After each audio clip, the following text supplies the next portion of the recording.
Hey guys, this is Vishwa and welcome to EE 101 Introduction to Electronics and Electrical Circuits. In this video, we'll be looking at some of the basic concepts of electricity and we'll be analyzing some of the waveforms. So, starting with Coulomb's law. So, we all know Coulomb's law states that the force between any two charged particles is given by kq1 q2 by r square, where k is 1 by 4 over 4 pi epsilon naught, and r is the distance between the charged particles. Uh, Coming to the properties of charges, the first property is conservation of charges, which states that charges can neither be created nor be destroyed. And the second one is quantization of charge, which means charges always exist in integral multiples of the charge on an electron. Now coming to waveforms. So we have many different kinds of waveforms, starting with periodic waveforms, which mean that the function repeats itself after a certain amount of time. So in this kind of waveforms, we have sinusoids, square wave, the pulse stream, sawtooth, and triangular.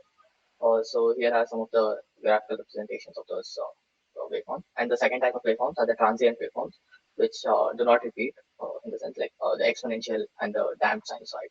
So they do not repeat themselves, but they evolve with time. And then uh, coming to some of the useful functions which we will use in this course. Uh, One is the constant function, which is represented by a DC signal. So it doesn't change with time. And as you can see, the voltage as a function of t can be given as V naught, and the current as a function of t can be given as I naught.